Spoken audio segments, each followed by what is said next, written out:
Welcome everyone to our class today. Today's our fifth lesson of getting ready to write your report. For our learning log activity, I want all of you to look at slide number 2. And today's lesson to me is very beneficial if you want to write showing sentences rather than telling sentences. It focuses on the concept of participles and participial phrases. Those two grammar terms are kind of difficult to remember, but they're so easy to implement into your writing. So watch the video. There is a place in the video that asks you to pause and complete the writing task for your learning log assignment. As you know, your learning or notebook number 4 is due on your website today, which means I'm introducing our next notebook activity. It's called an infographic. The infographic will become a part of your report that will be due the first part of May. And so to learn about infographic, I have a short video here. You can click on that link and it will demonstrate visually with ideas the information about infographics. The handout for the notebook 5 is in your Canvas lesson for today. I'm also going to be adding later on today some resource tools for programs to how to access and complete your infographic. So what in the world is it? As you look at some of these samples, you can see that an infographic is information that's put into a picture and graphic form that helps people understand a lot of information more quickly and visually. So these are great tools for visual learners. You could probably spend 30 minutes looking at that infographic on that slide, or a couple of minutes and learn something new, whereas a lot of times if you're writing about plastics and its impact to the environment, a report would be much longer. So it's always easy to remember that a picture is worth 1,000 words. The infographic will be a way for you to take a lot of data and downsize it into one spot with visual tools and text itself so that your reader can learn something. On this slide, I have another video. We're not watching it in class, but if you want to watch a really good video. This is done by Stanford University on infographics. It's 13 minutes long, and it kind of goes through the who, what, when, where, why of infographics. You're going to create your infographic by using a software tool. Here are a bunch of infographic tools that I have gotten from these names from Salt Lake Community College. A lot of the students will use Piktochart or Canva, so I put a star by them. The ones that are very expensive, but you have a license to them as long as you are a student here, are the Adobe tools, Adobe Spark, Adobe Illustrator, Adobe Photoshop. If you want to access any of those tools for this class and for other classes as well, you can sign in with your school Google account and make sure that you select Enterprise where it asks you where you're coming from, and so they know that Jordan School District or Harriman High School has paid for the license for that. And you can actually use a software tool on 2 different devices as long as you're a student in Jordan School District. Some of these others, again, I've had students use all of them for Piktochart. So just remember, some of them will ask you to pay money. Don't do that.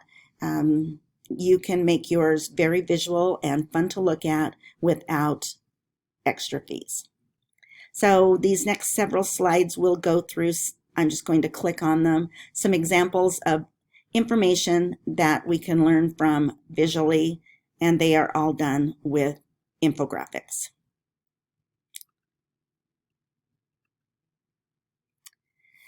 So as far as your infographic, when is it due? I prefer it to be sooner rather than later because it will go into your report. If yours is extremely visual, like a lot of these are, I'm going to have you put it at the end of the report, and we'll talk more about that next class period. If yours is more, could fit more into the formality of what a report looks like in the middle of your report, then you'll put it there. So you all need a rough draft of your report a week from this coming Monday. And in the perfect world, you will have your infographic as part of that rough draft. But it's the following week, which is May 3rd or 4th, whatever the date is for your report, is technically when this is due. Of course, you're going to upload your infographic to your notebook section, but then it will also be in the major project itself. So have fun. Start figuring out text and information that might look better visually rather than in words, and figure out how it will connect to your report that you're going to write. So the next several slides, what I've done is I've tried to highlight all the things we've talked about for the last 3 periods, because the majority of class today, you are going to start looking for sources, because next week I'm giving you the class periods to write your report. So this slide number 14, actually reviews the 4 types of sources that you need: an interview, scholarly sources, non-scholarly sources, and primary sources. And so for each of those 4, you'll see that there's a reference to the slide number of where I condensed all of the information we've talked about during that type of source into one slide.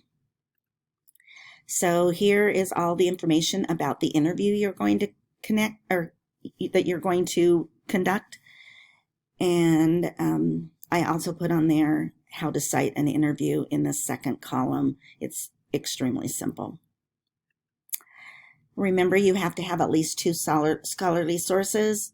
You're going to find those through Utah Online Library, and also JSTOR or the SLIC library database resources available to you as a student at SLIC. So at least 2 sources from those databases. Remember to cite scholarly sources. I've gone through that on the second column. I've also added a link of, if you can't remember how to find the citation tools with scholarly sources, it reviews that for you. Of course, you can find more than 2 scholarly sources, but a minimum of 2.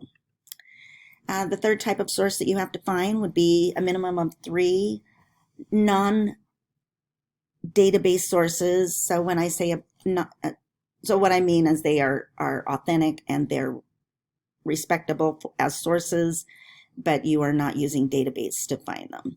You can do that through Google search. You can use that through the Gale reference selection in the Utah Online Library.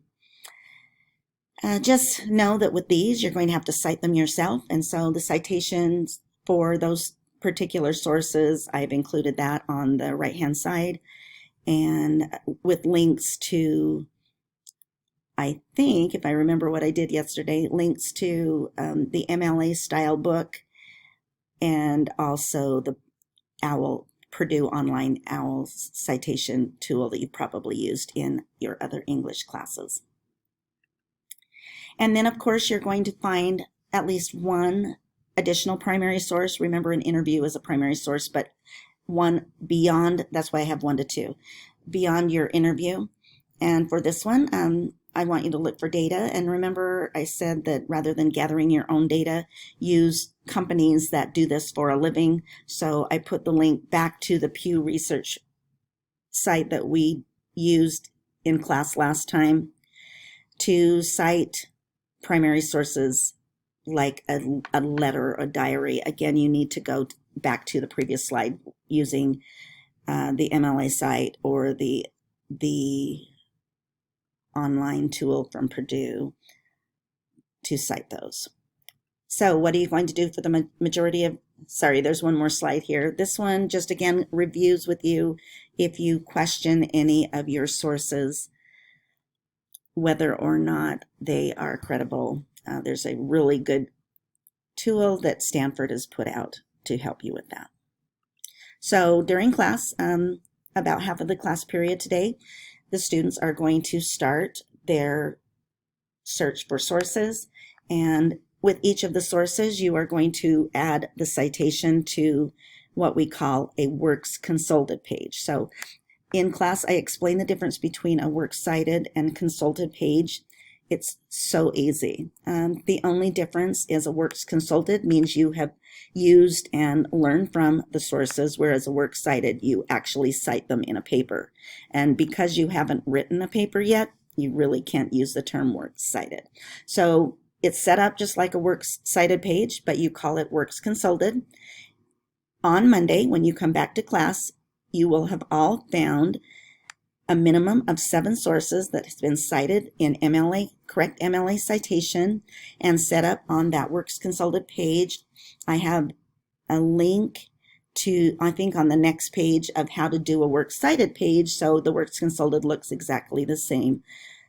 And that page will be printed and submitted to me so I can give you feedback as to how you've done. Each citation will be worth 5 points, whether or not it's done correctly, and then 5 points for the formatting. So that's your homework between now and then. Remember, again, you're going to be writing a report, you're going to be doing an interview, you're going to be doing a infographic as part of your report. So you've got some really big things coming up in the next 3 weeks, and little time that I will spend teaching you those things. A lot of it will be lab time in class. So good luck. And we'll see you next week. Just really quickly, if you need the citations for what to do to make a works cited page look correct, here are a couple links that I've added for you at the end of this presentation. Good luck and see you next week.